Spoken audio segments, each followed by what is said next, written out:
Sure. Well, welcome to the Comics Fu Show, episode 3. I'm your co-host, Patrick Lugo, art director for Kung Fu Tai Chi magazine,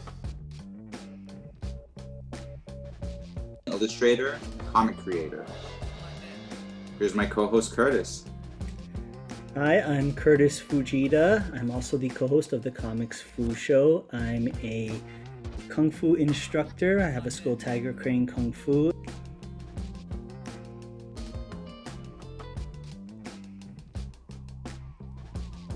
And I also am a comic book creator. I'm creating my comic book called Shadow Ghost. It's the Kung Fu comic by a Kung Fu master. And I'm also the creative director at Silverline Comics. So welcome everybody. And we have a very exciting special show tonight. What we have is the creative team behind the Shadow Ghost inspired music video, Drunken Tiger, by independent recording artist Capitan with Alan Yip. And so we have both gentlemen here, as well as the stars of the music video, Sifu Wong and Megan Wong. So welcome everybody. Hey. Hello. Feel free to add anything that about your background or how you came to get involved with this. So let's go ahead. First person up is Capitan Wallace. So feel free to tell everybody a little bit about yourself. Hey, hi everybody. This is Capitan Wallace, and I think first things first, and I want to say just thank you to everybody here. I don't have words to say like thank you, and I appreciate a lot of your help from Sifu Kurtis, Megan, Tony, Patrick, all your support, and especially Alan. We create a beautiful song. Everybody is loving this, and yeah. And after that, I just want to say like Capitan Wallace, I'm doing music since like 20 years ago. And I'm starting in Mexico, and then I moved to California, and I'm starting interested in the culture and the Chinese culture, and the Kung Fu and the movies and also the music, I never think before like I can play an instrument like guqin. And then I met Alan in the school, and I'm started. And then I'm start to mix with my guitars, with my pop music, and after 3 or 4 years, I think, studying with Alan is a great master, and I create a song. It's Drunken Tiger, inspired by my Kung Fu, by Sifu Wong, by Sifu Kurtis. And then we start talking. I met Sifu Kurtis and internet, and just we've been working a lot in this project, and we met Megan, Tony, and we got a nice, really nice video for this song. And I just want to say like I'm so excited with this song, and a lot of people is asking me like, hey, how looks the video and how it's gonna be and everything. It's like Kung Fu movies, like with a background music, like a real Chinese instruments. It's like a real vibe, California vibe too. And I think that's the best thing, like all the team together here, and we are creating something, and it's about Sifu Wong, it's about Kung Fu, it's about music, and yeah, like I say, I don't have too many words, it's Capitan Wallace, it's just music, and I hope you enjoy the video like I'm enjoying right now. Definitely. And so you'll hear that name YC Wong come up, and it's actually because a fair amount of us here on tonight's program all are connected or students or grand students of the famous Kung Fu master, Grandmaster YC Wong.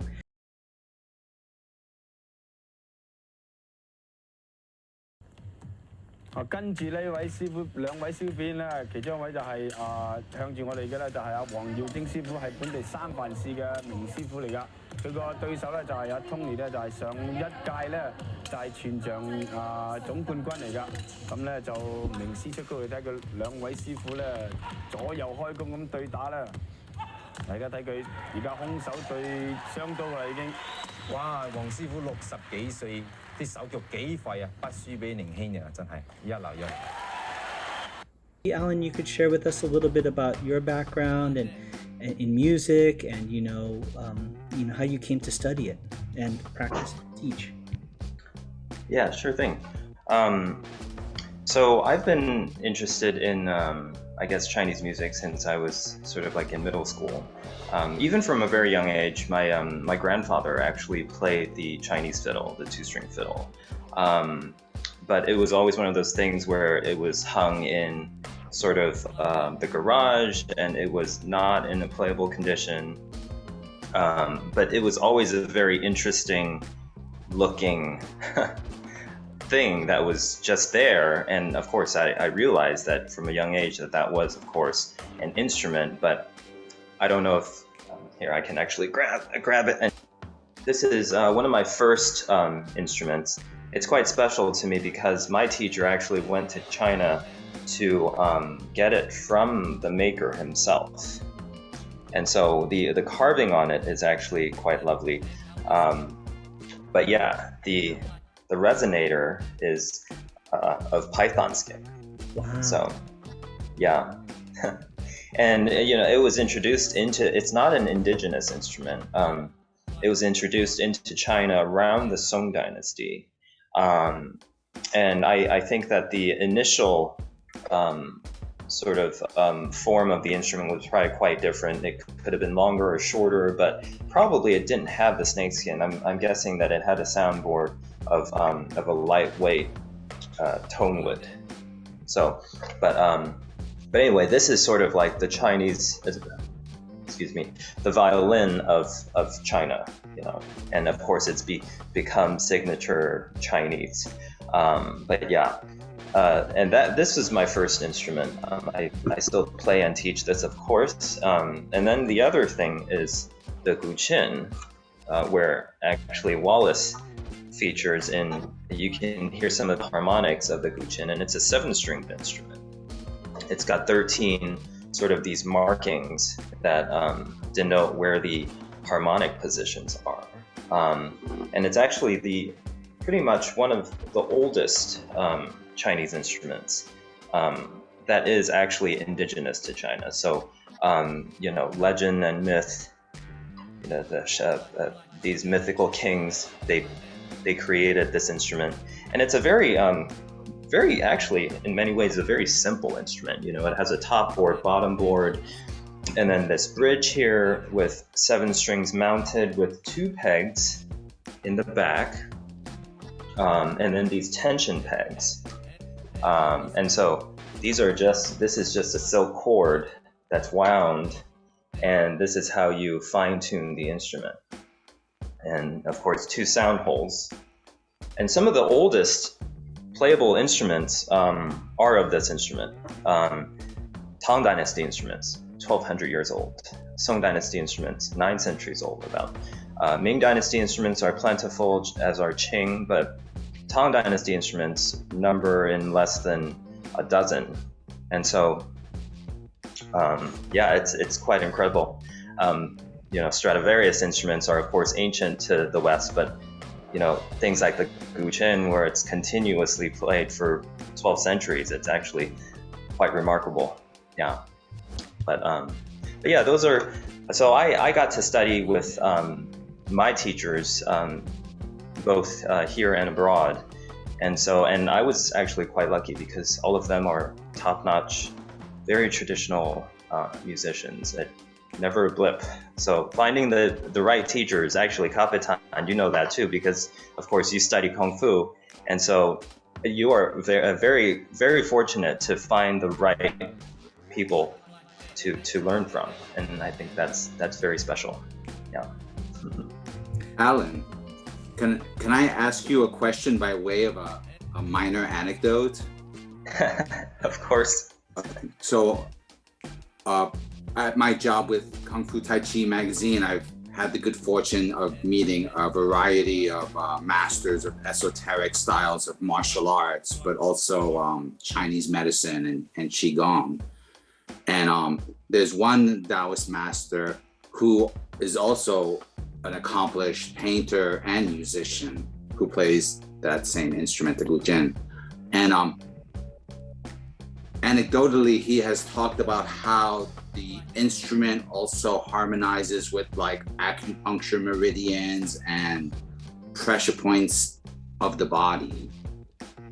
Have you heard any of that? Has that sort of story been told to you? And can you elaborate? Yeah, I mean, Chinese music, it's at its root, it's all connected with, especially of course for a Taoist practitioner, you know, it's all connected to energy channels, you know, not to mysticize anything, but you know, the guzheng. So what you speak of, the guzheng, is also a similar instrument, but each string actually has a bridge. And so for the guzheng, there are no bridges. This is just left-hand sliding. But the guzheng is also quite ancient of an instrument. There's also a related instrument called the se that died out around the Ming Dynasty. I think it was probably too large of an instrument. It was mostly a ceremonial instrument. And so, you know, when things don't really leave the imperial palace and go into the people, you know, as a traditional art, things usually die out that way. But things were very different with the Qin because, you know, scholarly culture thrived in China at the height of the Ming Dynasty. So 7 out of 10 of the educated class played the guzheng. And so the guzheng is actually one of the 4 arts of the scholar. So qin, qi, shu, hua. Qin would be the guzheng, this instrument. Qi is the Chinese game of Go, and then shu is literature, hua is painting. And so those were the 4 arts. If you're, of course, a learned, educated person, you know, of course, that is going to go for the imperial examinations, you know, you would do all of those. And of course, you know, martial arts would very likely be one of those. But of course, I think during the Qing Dynasty, I think there was, it was the fall of the scholarly class. And so a lot of the traditional arts, you know, I'm sorry, but if you're struggling to put food on the table, right? All of these things fall, you know, that's when culture really goes down. And so I think unfortunately that's why we had 100 years of how China was, right? But yeah, traditionally, Chinese medicine, music, art, everything came together. Everything is for, you know, the energy flow of the body, you know, cultivating the mind and the spirit. That's fascinating. And you know, I think one thing that I find interesting is the majority, so the people involved in this music video, myself included. If I'm correct, Alan and Wallace, there's a connection with the music shop next to the Kung Fu studio, across the street from the Kung Fu studio. Isn't that? It's Clarion Music. Is that correct? Yeah, exactly. Yeah, that's right. Mm-hmm. Yeah, I think that's where, Wallace, that's where you found me, right? At Clarion, right? Yeah, the first. Yeah, so Clarion used to be, sorry to talk over you, but Clarion used to be for the most part, a musical instrument shop featuring, you know, instruments from all over the world. And then just recently, Clara took over the business as well, but she made it more into a lesson, performance space, theater space. And that's where I used to teach there twice, 2 days out of the week. And so that's where I think Wallace found me, out of all places, which is just right across from the studio. And of course, the studio we're speaking of is the YC Wong Kung Fu studio. And you know, Alan was stressing the importance, or the challenge of finding an authentic teacher, right? And these arts, you know, these traditional arts are highly evolved, and very advanced, whether it's in the martial arts or music or in painting or things like that. But finding a qualified person is very challenging. I just find it fascinating that it's all of us. We're in this kind of couple, like a block radius, and we're connected in that sense. And so in that sense, I wanted to turn it over to Tony and Megan. Tony, I call Si Hing, which is big brother. He's my big kung fu brother. Helped me out more times than I can imagine, and probably more than I want to say. but Tony's always been a really great kung fu brother for me. And Megan's his daughter and also his student. So I don't know if maybe we could have both of you kind of, maybe we'll start with Tony and then we'll go to Megan. You can kind of talk about how you came to study Kung Fu and your background and all of that. So please feel free. So back in 1967, I was taking karate with my brothers on Kearney Street. It was the location was in infamous International Hotel, which is now like I guess they built a private school there now. But prior to that, we took lessons in the basement. We had to vacate that because they evicted all the people out of the International Hotel. And so my uncles were taking Kung Fu from Wong, and my grandfather says, well, why don't you go and learn from him? So my grandfather brought us over there and gave us introductions. And so I started around 9.5 years old. And so it's been that long, over 5 decades. I'm a practicing architect for a small firm for the last 35 years with the same firm. But the bigger thing is I'm a comic book nerd. I've been collecting comic books just as long as I've been taking Kung Fu. That's great, and I always, I always find it funny, like, the more I like comic books, the more I like Kung Fu, because it's like I'm trying to amass my superpowers, right?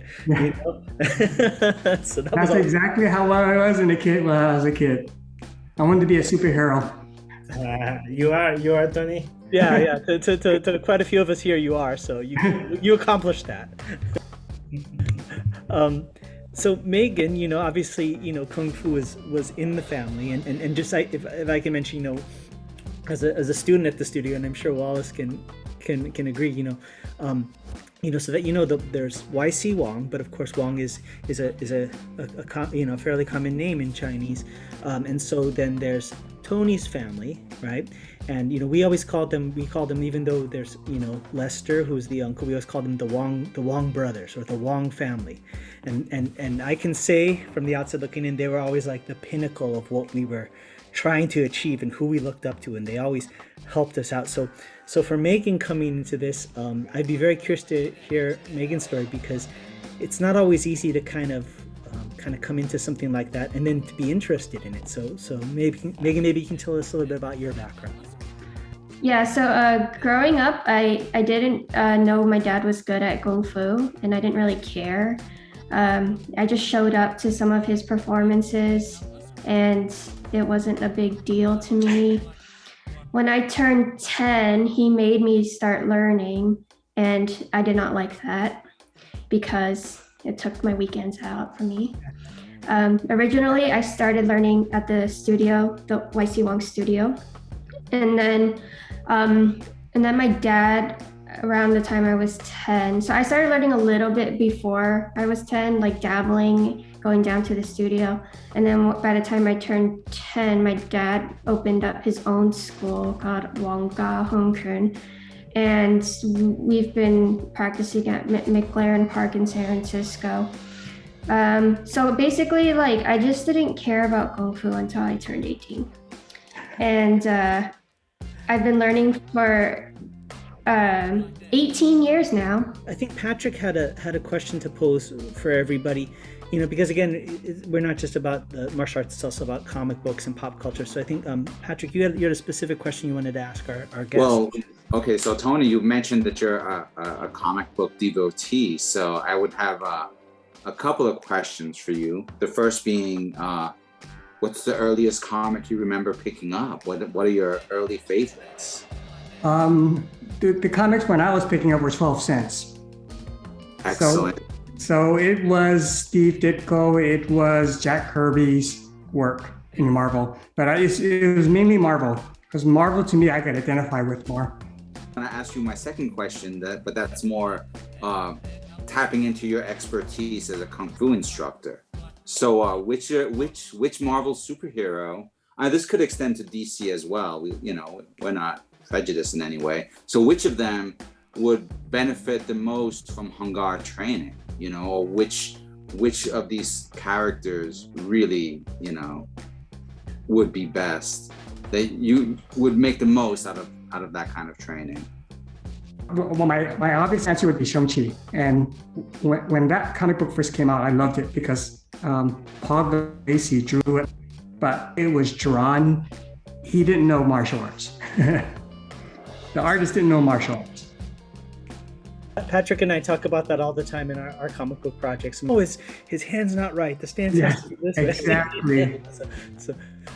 And not to pigeonhole just Tony yet, but I mean, because this is some for instance, like Alan, this is the first time that I met you. I don't know if anybody else has any pop culture like comic books or movies or things like that. I don't know what everybody else's interests are, but if you have anything that's kind of relative to that inspires you, anybody, feel free to chime in. Well, I might add something to that. So apparently a lot of people, they actually come across this instrument because of anime, I guess. And so there are certain, I don't watch anime, and so I only know of all the stuff that my students tell me, or sometimes what I see posted online. But this instrument is featured by some sort of, I guess he plays this, and of course he has some magical powers and stuff. But there's always, even in the past 50, 60 years, where they have featured this instrument. Sometimes it's not even placed correctly. For instance, these pegs actually we never play the chin just on the table, on having the pegs here. We always have ready access to the pegs off to the side of the table.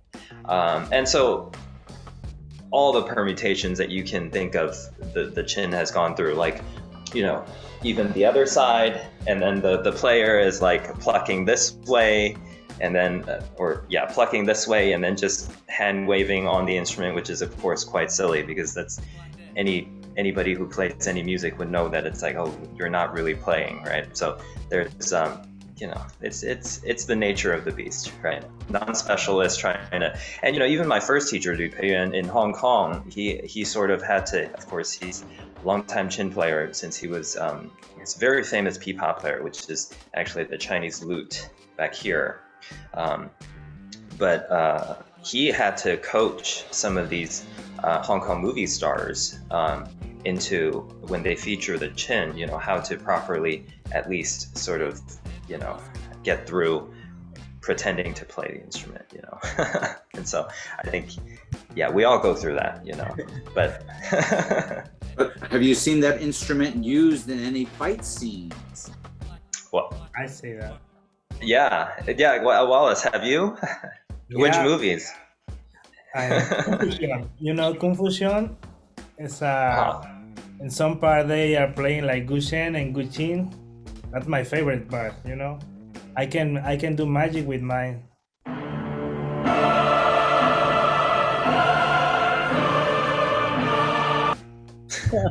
Well, Wallace, don't be shy. We're on Zoom. It's a live feed. Go ahead, and we want to see the magic. Go ahead. No. I'm from my master, man. Well, it's funny you say that. It's I have a friend that he likes shooting and guns, and he says it's funny in movies when they move the gun, they always put the sound effect of this kind of clanking noise, right? Like things are shifting, and he goes, "That's not how a gun works. A gun doesn't make noise when you're moving it around. It's silent." But it's just something that works better for film, right? Yeah. Well, good, very good. Well, so before we're gonna watch the music video, but before we do, I was kind of just curious. Unless Patrick, did you have another question in particular, or? No. I think I was I'm looking forward to hearing some stories about the production of this video that we're all excited. Yeah, so maybe we'll start talking about the song, how the song came to be, because that definitely, of course, came first, and then we can talk about the music video that was shot. So maybe you know, Wallace and Alan, if you can kind of just explain to us a little bit about the process or how the song came about. Yes, sure. Yeah, you know, I always trying to mix my guitar and my guitars, but never happened before, you know. And I was trying hard, and I was like, no, I think doesn't match. But then recently, when I'm start this project, my new project, like Capitan Wallace, I'm start listening new things, and just came up. The song just came up, and I tell Alan like, hey Alan, I have a song, and he was, you wanna record something like Erhu? And Alan was like, yes, but what song or what's about? And I was like, it's a chin song.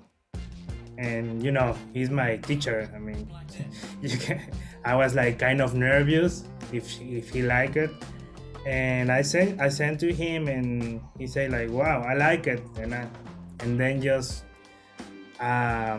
agreed the recording session here in my studio. Alan just came, and I can say he just improved in this song over the song. He was just like taking, like, you know, like really easy way. And I mean, he looks like it's easy, but it's not, no, you know. And then when I see the results, I was thinking the first thing is like, this is like a kung fu movie or kung fu something. And then when we talk together with Kurtis, and he say like, hey, Megan and Tony can be there, and I was like, no, I'm dreaming now, you know, because I always see Megan and Tony and at the studio, you know, and I always check it out, the videos of Kung Fu, you know, Megan, and I was showing my wife like, she's Megan, and she's doing really well, you know, and all the family, and yeah, this is like a kind of a dream for me. And yeah, Alan can tell more about, you know. Yeah, when Wallace sort of contacted me and told me about his song, I gave it a listen. But then, you know, he was just showing me, of course, the sort of the whole album and his process, and I'm pretty sure this was sort of in the middle of course, we're still in a pandemic mode, but more so, like, you know, avoiding most crowds and people and whatnot. But yeah, I heard a song, and I actually it was just I was just playing over it for a little bit, and then, you know, the next thing you know, he sends me the sort of the non-final version, but pretty close to the final version. And I was like, oh, that's amazing! Like, I didn't know I played that. But yeah, it's all a process, you know, coming together and seeing, and I don't think I can duplicate that, honestly. You know, sometimes you just play something and it just comes out that way, and then I was, I think at that time, happy enough with the result, and I said, oh, I think that'll be interesting. So maybe, hopefully, that's something for you to that you can work with, basically, was what I was thinking. But yeah, I was very impressed by the results, to say the least. Definitely, it's an amazing song. It's so cool to see something that's, you know, has a classical root but has a contemporary feel, but it doesn't muddy the waters. You know, I think that's something that sometimes happens, you know, and I can speak for doing, you know, Kung Fu in the modern age. It's hard to take something that is, you know, that I care about so deeply and make it something that other people can appreciate in a broader scope. And I think both of you just did it so successfully. It's a lovely song. I really like it. You know, thanks. Yeah. Yeah, it's so my background, my art background is actually my teacher is Wong, and Wong is a Cantonese musician. So his specialty is Cantonese music, and I find it actually quite special because this collaboration, it's of course serendipitous that Wallace found me to learn Chin from. But for the Erhu part, I cannot think of too many people around the vicinity that could sort of bring the Cantonese flavor to the music. So of course, Hongguo is Cantonese, right? So I think it's quite special for all of these elements to come together. And my Erhu flavor is pretty much in the sort of I'm Cantonese myself, so the flavor of my Erhu is actually centered around Cantonese music, and not so much just a regular sort of a solo Chinese Erhu type of music. Yeah, so not more of a generalist, more of a regional Cantonese flavor. So I think that's actually very special. Yeah. And just for some of the viewers, all of us here, are fairly versed in terms of some dynamics of Chinese culture, and of course, some of you are Chinese. But for the public, sometimes people don't understand that there's such a depth and a breadth of scope to Chinese culture. They think it's all Chinese is just one group of ethnicities, one language, one culture, one this and that. So when Alan was saying Cantonese, just so you understand, Cantonese is of course, closer the southern region, okay, and that's the culture and the dialect and all those things that he's talking about. And the more you go into it, it just goes on and on. So music, culture, martial arts even. So I'll just kind of explain kind of the interim part before it went to the music video. How Wallace and I kind of connected on this was I had been noticing Wallace's music videos online, and kind of the cool thing is, as you can see in Wallace's background, he has that really cool mask, and so he almost looked like a superhero in his music videos, and I kept watching. I said, wow, this guy's kind of cool, and he looks like he's doing Kung Fu. He looks like he's doing the Hongga style that I do. I didn't know where he learned from. And then he started liking my comic book, the Shadow Ghost that I'm working on, and he would like the drawings I put up. So we kind of had this mutual admiration. And then one day I saw him posting pictures inside the school where I studied, which is like to me a second home. And I said, hey, you study there? And we found out we're essentially Kung Fu brothers. We're Kung Fu classmates, just from different generations. So Wallace reached out to me, and I'll let Wallace kind of take it from here. But Wallace reached out to me, and you can kind of explain how we came about things and how we decided to move to the next part of it. Yeah, sure. Just came one idea, and I was like, hey, Kurtis, let's make a live your Shadow Ghost. I got a song, a special song. And that time I already had the song, and he was like, okay, I'm interested, I'm down. And I was like, I'm down. And since that day we start connect and texting and getting calls together and getting the plan all together. And yeah, he said like, let's talk with Tony, let's say Megan, and then we met Patrick too, Lugo Arts, Silverline, and then we're here now. Definitely. And so kind of the cool thing is I based the Shadow Ghost comic book, of course, a lot of it from my experience in Kung Fu. And even the look of the main school is based on the YC Wong Kung Fu studio. So we were able to call in some big favors from Tony and Megan to portray two of the characters. Tony portrays the Shadow Ghost character, and Megan portrays the character, and you kind of laugh when you hear the name, but the name is Bobby Jo Lo, and she's a Chinese but from the South, and as somebody of mixed Asian and American heritage, I just think there's something very unique about the Asian American experience. We kind of define it as we go, so that character represents that, and so we were able to film in the YC Wong Kung Fu studio and in Chinatown. But maybe Tony and Megan can, kind of describe a little bit of the process, because the comic book the first issue isn't even done yet. They just got maybe 8 pages of what the comic book looked like. And as funny as it sounds, you guys nailed the characters. So when I was watching the video, I was kind of laughing because you guys really got into it. But maybe you can talk a little bit about the process on your end and how, any stories about the process. Well, one day I came home from school, and my dad, like out of nowhere with zero context, was like, do you want to be in a music video? And then I was like, what are you talking about? I'm like, I need context. And he's like, Curtis and Wallace, they're collaborating, and it's based off of Curtis's comic. And we've known Curtis for a long time, and we've gone to Comic-Con with him, so we knew that he's been working on this comic for a very long time. So once he said Curtis's comic, I was like, yeah, I'm down. I'm totally down.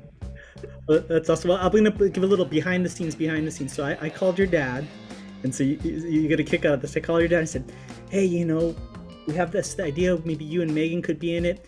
And your dad's so cool. He goes, I can't say anything until I talk to Megan. but he goes, but she is going to say yes. But let me talk to her first. Because I'm in graduate school, and so my schedule has been really, really crazy. But yeah, I'm really happy to have been in this and in Chinatown and in the studio. And we actually filmed the video the day after we saw Shang-Chi in theaters. So we were pretty hyped up on Kung Fu. Well, one thing that just sprung to mind is that when we hosted you at the Kung Fu Tai Chi magazine studios, you showed up with a pre-choreographed routine that we were able to record. Mm-hmm. So I get the sense that there were already some ideas percolating in your heads, especially after watching Shang-Chi. Would that be fair to say? Well, the set that you saw, they're part of our curriculum. So we're practicing, 2-man sets, like sword versus spear versus Guando. We're practicing these sets on a regular basis, even without any performance, because that's just part of our Kung Fu practice. So whenever we get a call to perform, we just brush it up. We took like 2 weekends to practice together, and then on my own time I practiced my own part. And I'm not really sure what he did. I think he practiced on his own, because I remember I told him I needed him to go a lot faster, because he was like going really, really slow, and I'm like, no, I'm like running you off, man. Let me ask, was there, after seeing Shang-Chi, was there anything you wanted to try, or were there some thoughts that you wanted, was there a scene in Shang-Chi that you wanted to top now that you had this chance? Yeah, I wanted to go on a minibus and do a split kick. That's great. Excellent. Well, one thing I was going to say is about Tony is, one thing I've learned, one of the many things I learned from Tony as my big Kung Fu brother, is the idea of performance and presentation, and for our school and our lineage, Tony was always one of the people that was front and center out there competing, performing, and really putting our teacher's name out there. And Megan, of course, is lives up to him, and has been doing the same, going forwards as well. But that's always been something that impressed upon me, and it was so great when I saw the music video, Tony, because I was watching even the scenes without you doing the martial arts. Tony was taking this kind of little creepy posture with the head tilted, and it was just so cool. I said, wow, he really got into character on this. So I don't know if Tony could kind of maybe comment a little bit on what he did. Well, you I'm not sure if you realize, but I always did the Buddha when we did lion dancing. Okay. And obviously you can't talk, so it's all about body language. That makes perfect sense. So what you're trying to tell me is you've been preparing for the Shadow Ghost role your whole life, is what? Yeah. Is what wow. That's deep. That's very deep. Well, you both did just such a great job, and maybe if everybody, I don't know if Patrick, if you think, but maybe we could go ahead and show the video, unless there was any other questions or anything else anybody wanted to add. I can add some. Oh, okay. Yeah. Please, Wallace, go ahead. Yeah. I remember when I see Megan and Tony there, they are really, really feeling the character, you know. I can say that, you know. Megan, I was like, okay, Megan, we wanna show this part, and she was already know what she's doing, you know. And even Tony, he never take off the mask, and he was like, no, I'm good. Okay. And yeah, it was so fun there. Oh, that is so cool. That is so cool. I'm just glad you made it me versus my dad. You know, you get a lot of pent up anger that we could just reduce. It's therapeutic, right? I want to add that Wallace is a great director. Very. He knew what he was doing. His wife is great too. Yes. Oh, He took really great photos. so great that day. So that everybody knows, because the comic book wasn't out yet, I made a prop comic book. We had it printed by a comic book printer, and had them sent to Wallace and everybody, and then also flyers. But you said people were kind of freaking out when they saw the flyers all over Chinatown and stuff. They were taking interest. Is that right? Yeah, we were in the alley, and people and kids like, hey, what's that? And we were like, we are doing a video. Oh, when? Asking like little kids. And Megan, they are looking Megan like, oh, she's the main girl. You know? Oh, that's great. That's great. Patrick, did you have anything to add, or? While we're talking about that, Megan, do you have any particular roles you'd like to acquire if, say, Disney noticed this video and had a slot for you in the MCU? I want to be in Shang-Chi, and I want to be in Star Wars. I'm putting that out there. Okay, Disney, Marvel, you heard it. You heard it here first, people. This is the first time, so this is like a pre-announcement before she's cast. Okay. I mean, I don't even mind being an intern. Just let me on set. Would you be willing to take a role as like a villain to up against Shang-Chi at some point? Oh, hell yes. Hell yes. He's way taller than me, but you know what? It's okay. So a chance to cut him down to size, is that what you're saying? Yeah, they need a little, some shorter villains, you know. Excellent. Definitely. So Simu Liu, you've been put on notice, just so that you know. If everybody's good, let's go ahead and we will show the music video, and I think that everybody can take a look and we'll talk about it. Sounds good? Okay, great. So here is the music video for Drunken Tiger by Capitan Wallace with Alan Yip, and starring Megan Wong and Sifu Tony Wong.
All right.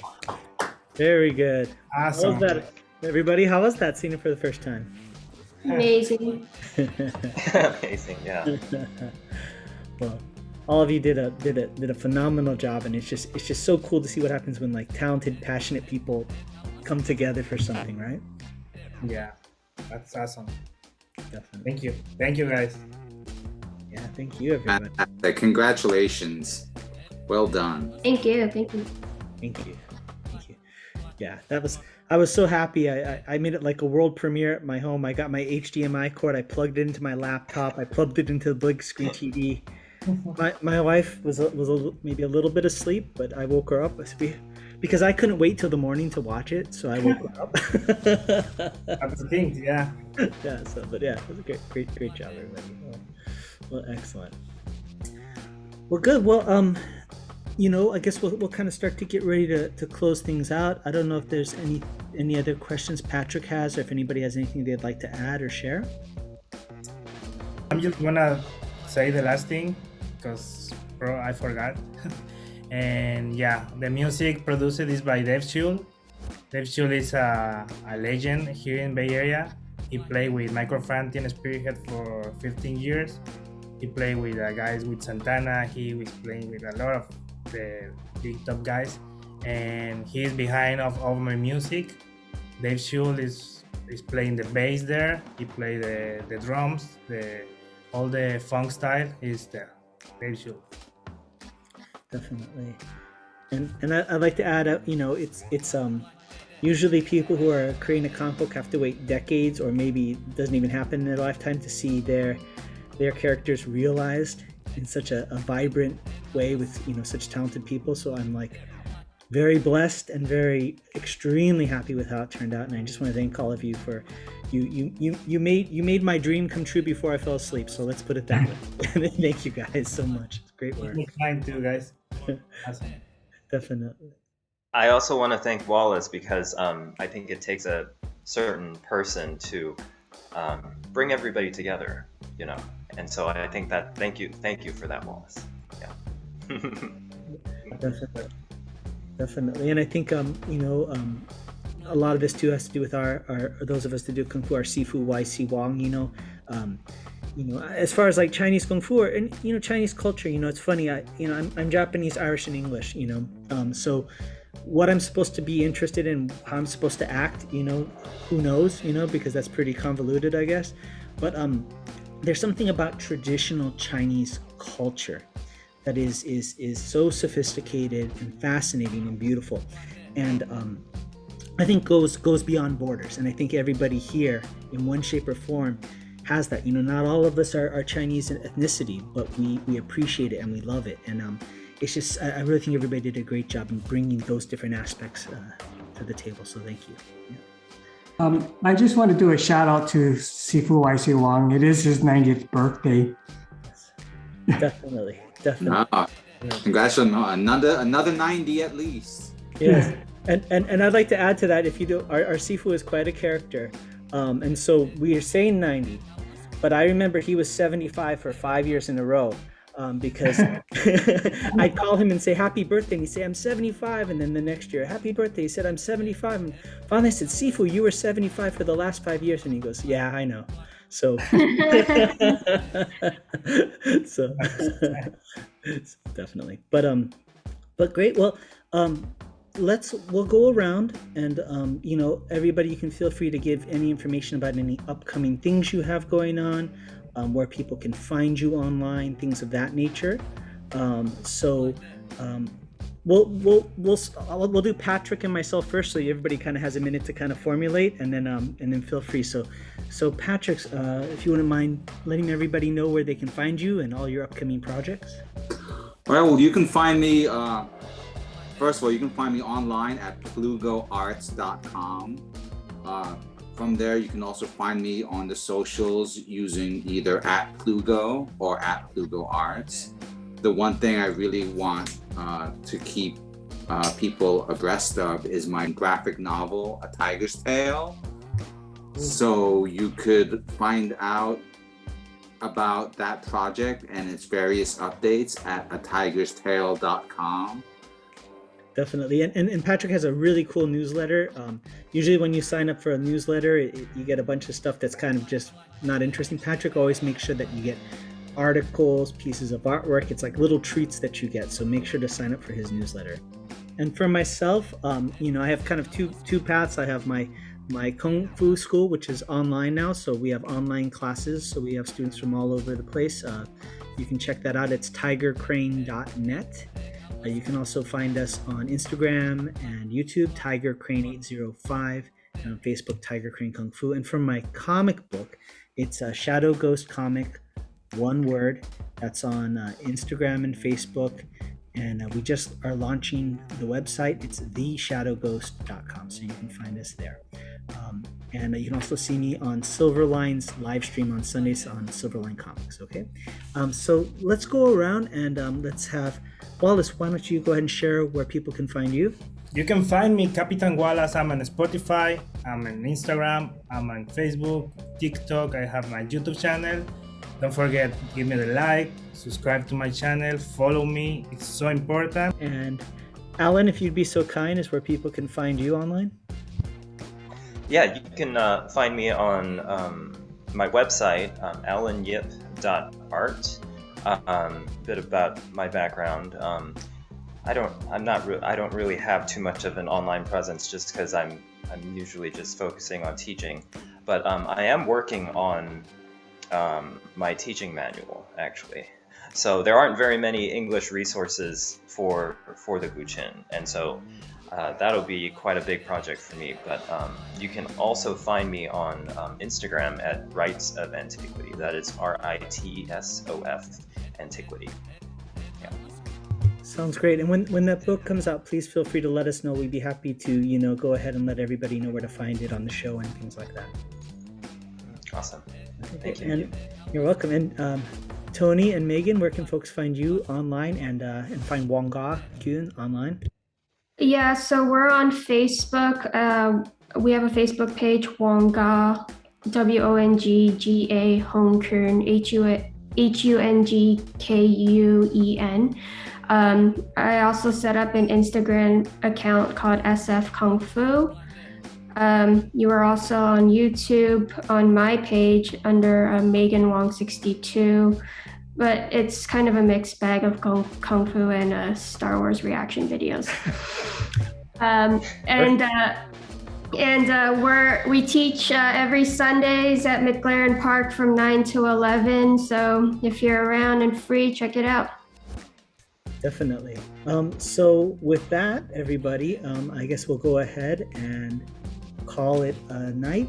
Thank you so much, everybody, and let Patrick have the final word before we close out. Thank you to all of you for joining us on episode 3 of the Comics Fu Show. All right, take care, everybody, and have a good time, and we'll see you next time. Thank you. Thank you. Thank you. Have a good night, everybody.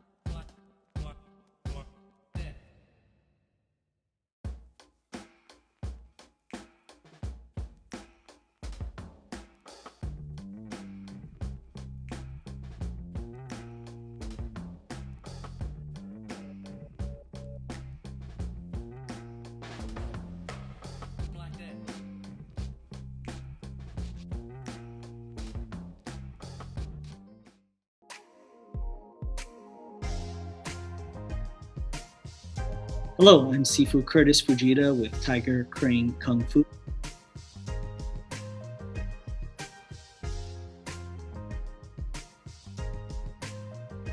I just wanted to let everybody know that we do have an online program that we're utilizing for students who are in other states, other time zones, other countries.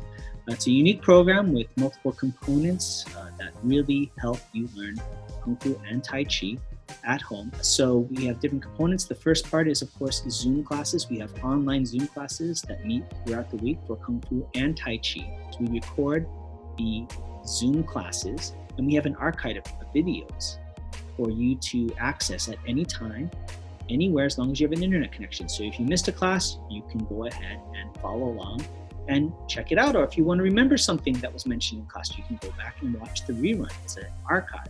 So these are all the different components that make our unique online Kung Fu program. If you're interested, feel free to visit our website, www.tigercrane.net.